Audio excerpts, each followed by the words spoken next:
Good morning and happy, well, we should say happy coming Christmas for a lot of us. But for many of us, we're experiencing extreme conditions, and we are seeing it around the world where news has now bored us with the amount of catastrophes that are going on. And I've just come back from Mallorca and we had some serious rain there. So I wanted to come and see what the farm was like, because I'd heard there'd been a lot of wind. So my first concern was, okay, there's going to be some rain and trees are going to get damaged, and my wind turbine, which I've just recently installed, is going to be smashed to pieces or something like that. So I'm here in the Ark and there was minimal damage here, but what I would say is there was so much stuff being blown around that all the inlet for the rain, all the inlet holes for the rain had blocked up, and so consequently I couldn't save that water. So my batteries are charged up, obviously with the wind blowing the turbine and keeping the batteries topped up, but there was it would have flooded around here. So let me switch the camera around now. Now you see my ugly face, and to show you how well intact this piece of bioengineering is. There we are.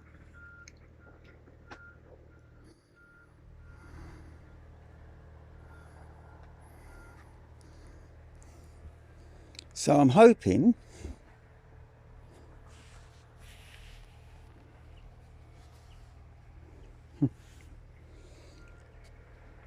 this video is going to work. I think the speaker's on the top. Okay, so I know it flooded. There were lots of sand residues, which meant there would have been a big pool of water here. So when I went to check to see if there was any water in my tanks, there's hardly anything there, so it definitely blocked. But lo and behold, look at that. My pride and joy that was. So I put 4 strong wires up on that, and that's tied in also to the facade of the Ark. So that's really done its job, and if it can handle those types of winds, and you're going to see the damage in a minute, I would assume those winds were 150 kilometer gusts, because I've never seen so much structural damage on the trees as now. So I will come around to that, but I'm going to give you a short tour of the land. And as you can see, everything's bolted down, and there appears to be no damage. Even this loose roof I have on my battery shed has not moved, so the wind wasn't really here, maybe. So I'm on an investigation trail. Let's have a look what we can find. The compost toilet looking perfectly good, and so is my little dog down there, Dora. Now she'll come and follow me now. So I'm investigating and thinking, well, when it blows, everything blows in that direction over there, you see. And I've gone over there and there's hardly anything there. But let's take a walk. And the caravans must have rocked a lot in the wind, because things inside have fallen over and been blown around in there. As you can see, there's actually no land debris being blown to this side, and that would have been a northerly wind. So what we experienced was an extreme westerly or southerly wind that created huge amounts of damage. So let's carry on. And the caravan seems to be intact. Various blankets and things, I had to go find them in the bushes. Let's go around.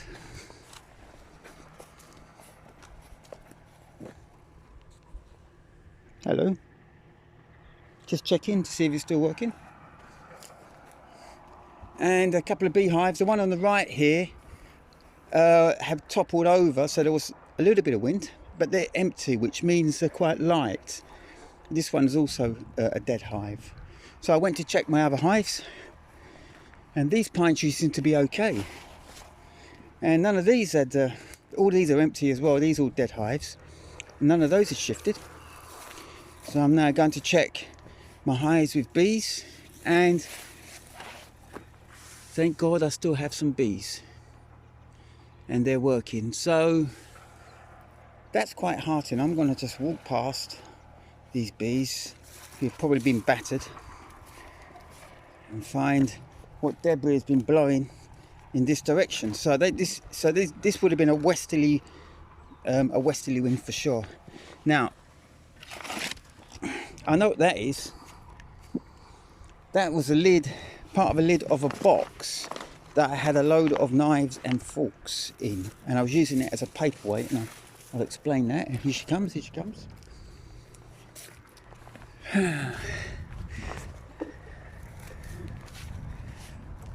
So, I don't know if you can see those two hives over there. They're dead hives, they're empties, and they weren't blown over.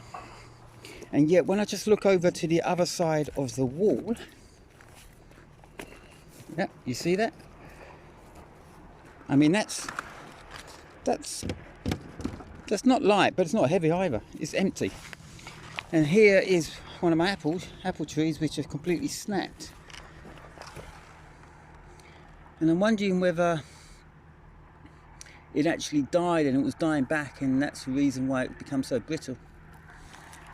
And that apple tree was called Connie, after one of my volunteers. I mean, the wild rootstocks are going to survive. Some of the young cypress trees were twisted and contorted, and I have to reposition those into uprights because they've bent right over. So here we are. There wasn't that much damage. Things are working, but I know it puddled here because look, you can see all the charcoal, because charcoal floats. So there would have been a massive puddle here, and all of this would have been up to here. All around here would have been a big pool of water. I mean, that's why I've built a drainage gutter all the way around, and it's to prevent water coming in. So this water is just literally rain falling onto an open structure. But when I have my makeshift roof on the top, it'll prevent any, hopefully the whole infrastructure will prevent any rain from coming in from the outside. Okay, so I've had my eggs this morning and some coffee, and looking at my tower, which is, it's like the Leaning Tower of Pisa, isn't it? So wondering what's going on there. That was leaning gradually, but the wind has definitely come from this direction, which is where I'm standing. It's the west, from the west direction, and it's just caused a load of damage and smashed a load of things over here. And lo and behold, I discover all of my knives and forks which were in that box, that piece of paper I picked up earlier. So there they are. So that was blown in and towards the east, so there were westerly winds here without a doubt. And unfortunately I lost my water tank. That slipped off once this has started to subside even more, and as you can see, it's damaged. I don't know if I can repair that, but that's asbestos, so it's my washing up water.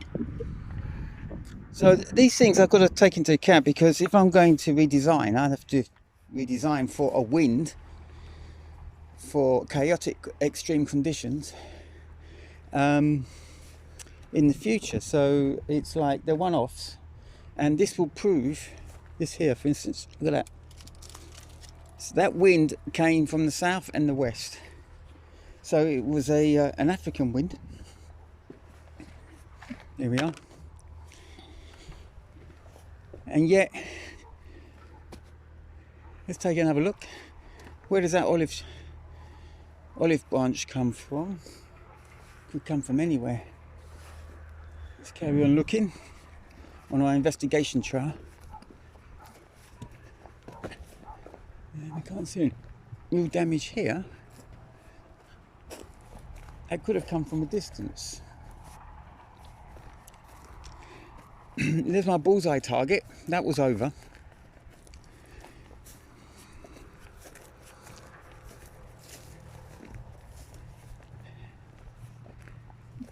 And then we come to some sort of interesting phenomenon, because everything seems to have happened in this corner.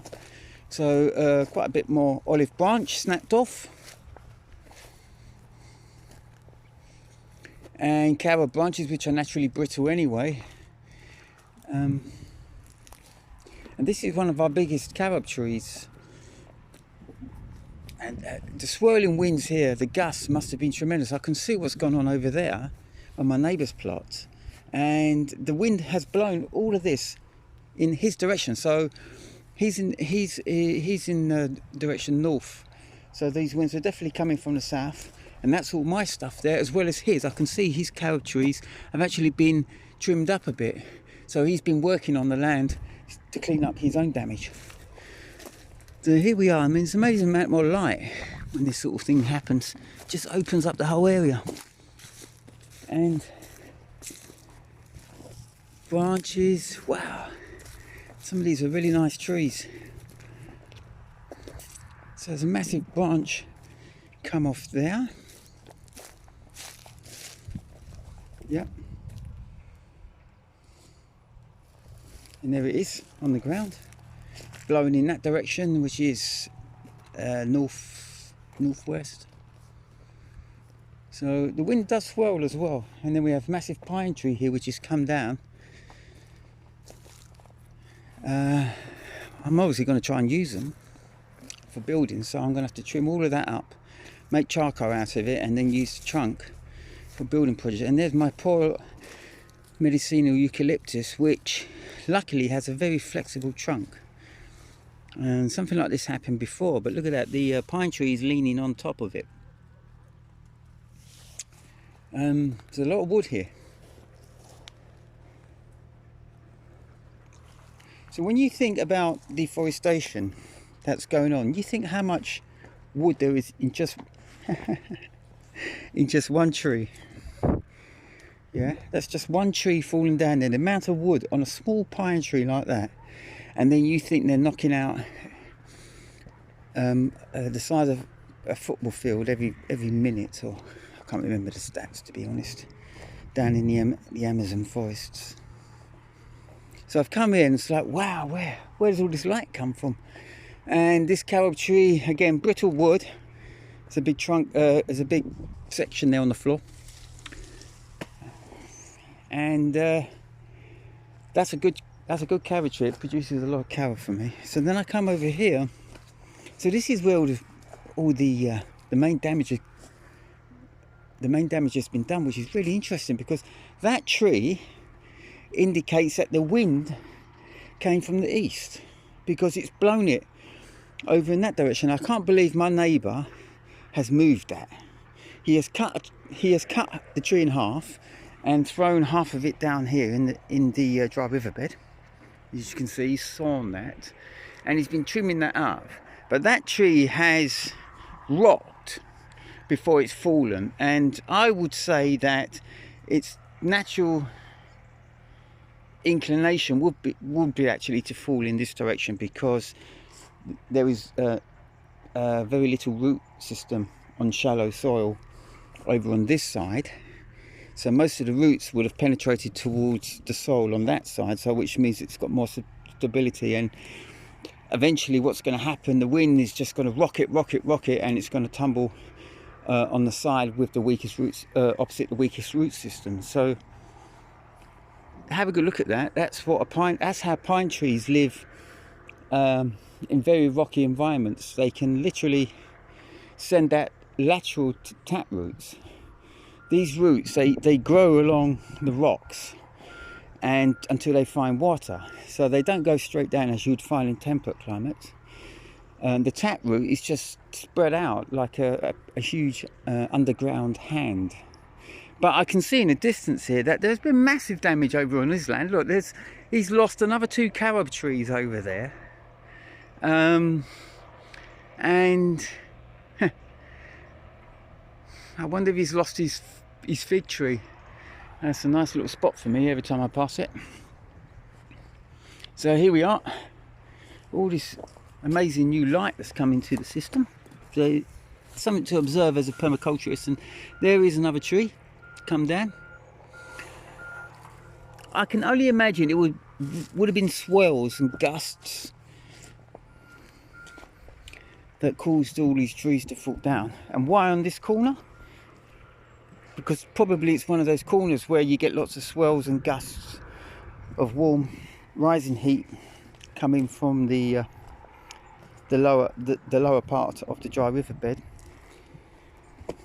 meeting the cold draft coming from the top. But I'm going to make use of it. Somehow I have to learn from chaos. And there we are. So that's another tree sort of going over there. So that's another 3 trees that have gone down.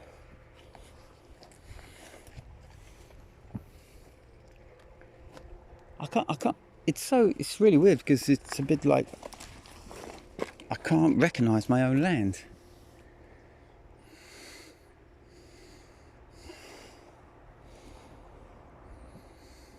Let's carry on.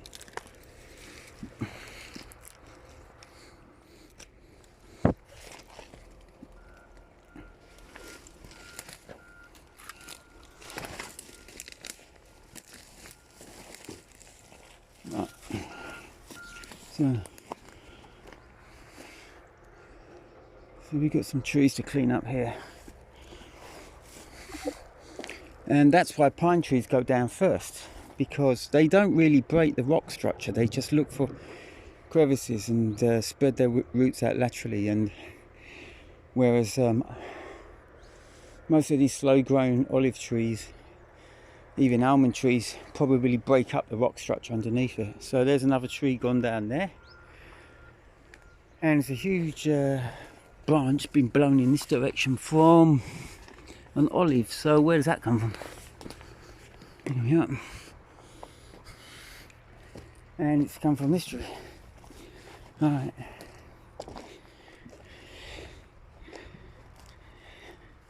There it is. That's interesting because I want to build a pool here, so that may have assisted my plans indirectly. Look at that, there's a mass, just a jumble of olive, carob and pine all there congregating. So carry on. And what happened to the beehives? Because that would have been my first concern also. So I checked all these last night, I didn't see a single bee, and I checked them this morning, I didn't see a single bee. And I'm glad to say that the 3 living hives here are still alive. And this was that's a national hive which just contained spares, so that's okay. And that was quite high, so that's why that's blown over. There was no weight in it. And they're busy working on a nice sunny day. And look at that! I'm so happy. This hive, I don't know how long it had been on the floor. It was on its side. It was on its side for 2 days, 3 days, and I just literally the entrances were on the ground, and the bees would have been had a tough time trying to get in and out of that hive. And any honey reserves in there which hadn't fermented were probably been too liquid and would have been wasted and gone to the bottom of the floor or something like that. Something would have happened. They may have abandoned the hive, but where would they have gone? So I lifted it up last night, and that just brings a flutter of joy in my bloody heart, because that's one of my best hives. You can see how many bees are there, and they're all out working, trying to fix everything that's been dislodged inside, and any damages and that type of thing. And we must assume that the queen's still in there somewhere, because they would want to protect her. But